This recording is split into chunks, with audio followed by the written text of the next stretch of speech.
Assalamualaikum warahmatullahi wabarakatuh. Jumpa kembali dengan Abdi Dalam Channel. Pada kesempatan sore hari ini, saya bertamu dengan beliau, Bapak Dr. Andes Haji Rasmo. Ya, ya. Beliau selaku pengajar di salah satu SMA negeri Kabupaten Pati. Bincang-bincang sore ini saya sempatkan langsung menuju ke beliau. Selamat sore Pak Rasmo. Selamat sore Mas Bi. Terima kasih atas waktu yang diberikan kepada saya. Ya. Sore hari ini saya sengaja datang ke kantor Pak Rasmo, Pak Haji Dr. Andes Rasmo. Di sini saya mau menyampaikan beberapa pertanyaan untuk jenengan selaku pengajar. Ya.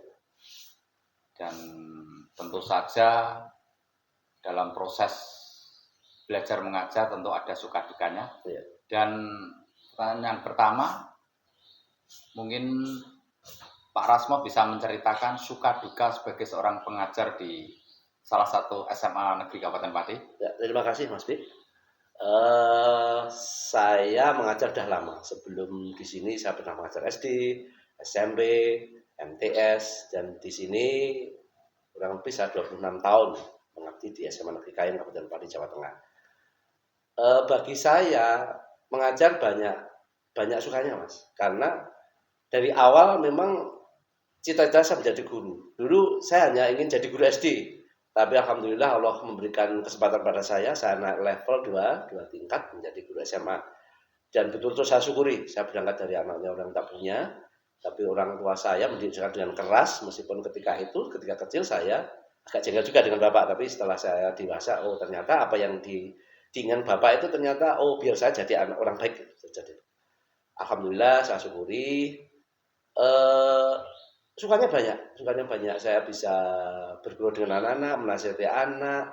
Saya kadang kala menjadi orang tua, kadang saya menjadi teman bermain. Saya santai dengan anak, tetap akrab. Tapi ketika saya butuh tegas, anak-anak tegas. Saya harus tegas dan anak paham itu. Makanya apa yang saya harapkan ini menjadi guru, dan saya menikmati itu. Apapun dukanya wajar saja lah sebagai seorang guru. Kadang-kala ada anak yang nakal sedikit tidak apa-apa. Itu sebagai proses membentuk anak didik biar karena dia baik. Jadi bagi saya anak-anak nakal itu saya kira wajar-wajar saja, tidak ada yang berlebihan lah, santai gitu. Setelah saya agak kencang dengan anak, saya agak marah begitu, anak saya dekati, saya tanya mohon maaf anak-anak, tadi saya marah bukan saya benci sama kalian, tapi karena kamu salah, saya tidak suka dengan apa yang kamu lakukan. Tapi kamu sebagai manusia, kalau ada salah sama maaf. Saya tetap mencintai kalian dalam bentuk apapun. Karena bagaimanapun juga Anda adalah siswa yang berproses untuk menuju kebaikan. Demikian Mas. Jadi profesi sebagai seorang pengajar ini kan ya, berarti memang cita-cita Pak Rasmo dari awal ya? Dari kecil. Saya dulu bisa dikatakan ini panggilan nurani kepengen. Iya. Iya betul, karena mendidik. Menurut teman-teman saya sejak kecil, saya itu kan katanya pintar cerita. Menurut Rasmo cocoknya jadi guru.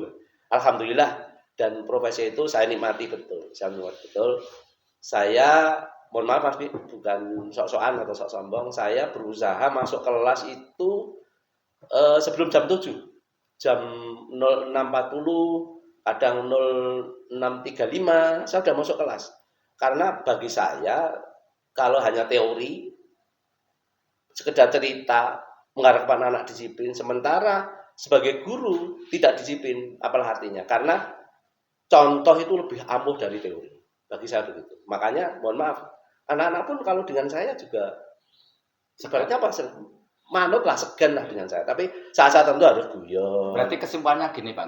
Jadi seorang guru, bagaimana kita menyuruh anak itu belajar kebaikan, sedangkan si gurunya sendiri malah kurang baik kan gitu Pak. Iya. Jadi itu harapan Pak Rasmo kepada rekan-rekan pengajar yang lain. Harapan saya begitu. Artinya kalau kita mengharapkan siswa disiplin, gurunya disiplin dulu dong. Harus disiplin gitu. Iya dong. Kalau hanya sekedar teori, apalah artinya? Semua orang pasti bisa. Menurut orang Jawa kan jargoni, iso ngajar, iso nglakoni kan begitu Mas. Begitu. Pak Rasmo punya tip-tip yang jitu bagaimana sebagai seorang guru bisa disukai sama anak-anak didiknya, bagaimana sebagai guru bidang studi si anak bisa mencintai pelajaran tersebut, mungkin ada tip-tip khusus yang bisa disampaikan? Oh begini, saya kira kalau tips khusus atau spesial saya kira tidak ada ya, tapi apa yang saya lakukan selama ini, saya kan mencoba berproses, Mas. Jadi tidak ujuk-ujuk saya seperti ini kan gitu. Nah, proses itu yang saya harus lalui karena proses itu lebih utama daripada hasil. Yang penting kan gitu. Jadi saya berusaha untuk tadi seperti yang saya sebutkan di awal. Kadang-kala saya sebagai bapak, kadang-kala sebagai teman. Kadang-kala anak-anak curhat dengan saya masalah pacaran, misalkan khusus sama pacaran, ya saya tanggapi dengan beyond gitu. Jadi guru yang baik, mohon maaf itu, kalau saya salah bilang kelas, guru yang baik itu kehadiran di kelas itu dinanti siswa. Jangan sampai kita sebagai guru, kedatangan kita di kelas itu tidak diharapkan. Guruku wajib terus bosenin. Menjadikan murid tidak nyaman. Ya tidak nyaman. Karena apa? Semudah apapun materi pelajaran yang disampaikan oleh guru, kalau siswa sudah tidak suka dengan personil guru itu, maka pelajaran sudah jadi sulit. Itu. Kemudian saya kalau seperti yang saya sampaikan di awal, kalau ada anak tidak benar kita tegur lah. Kita tegur diajak guyon dulu. Mbok jojo ngono lah le, gak apik lah, Nduk.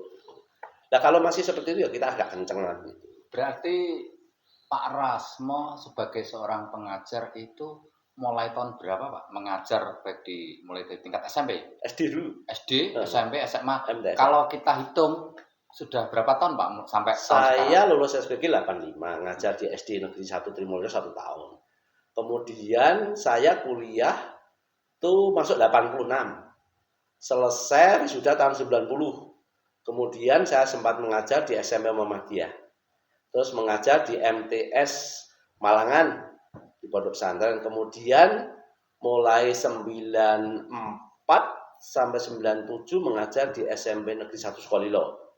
Kemudian karena saya diangkat PNS itu tahun 1997, SK saya terima di SMA Negeri Kayen mulai Februari 1998, pas saat itu reformasi, Mas. Jadi kalau dihitung sekarang itu berapa tahun ya? Saya di sini 25 tahun lebih lah. Dari SD pernah. Jadi memang variasi, Mas, variasi. Jadi ada yang mengatakan guru SD penak. Ya ada yang penak aja dan enggak. Kalau guru SD itu kan guru kelas. Semua harus mengajar. Bahasa Indonesia macam-macam mengajar. Itu. Kemudian kalau di SMP sudah mulai mapel. Jadi lebih spesifik. Kemudian di MTS harus spesifik. Bedanya kalau di MTS itu kan ada kajian keagamanya lebih matang. Berarti Pak ya, Pak Rasmo mengajar di kelas itu lebih dari 15 tahun. Di sini saja saya hampir 26 tahun. Di SMA Negeri Kayen. Artinya gini, berarti selama ini Pak Rasmo pengabdiannya sudah sekian tahun, artinya sudah menelurkan anak-anak didiknya, bahkan sampai ada yang menjadi pejabat, ada yang menjadi mungkin profesi yang lain, macam-macam ya. Ada banyak juga yang ikut ke seperti profesi jenengan sebagai seorang guru, ada yang menjadi kapolsek dan macam-macam. Dan saya dapat informasi itu mantan murid-muridnya jenengan sangat luar biasa mengapresiasi cara bagaimana seorang guru yang berinisial Pak Rasmo ini mendidik anaknya, anak didiknya dicintai, disukai para muridnya. Dan ini mungkin bisa menjadi satu pelajaran atau pengalaman buat teman-teman atau rekan-rekan pengajar yang lain.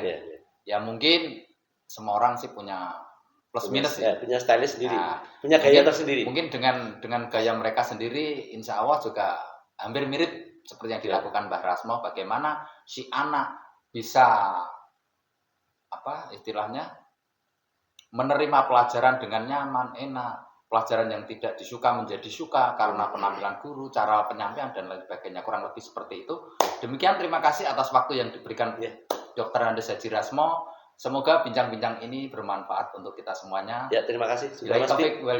Wassalamualaikum warahmatullahi wabarakatuh. Waalaikumsalam warahmatullahi wabarakatuh.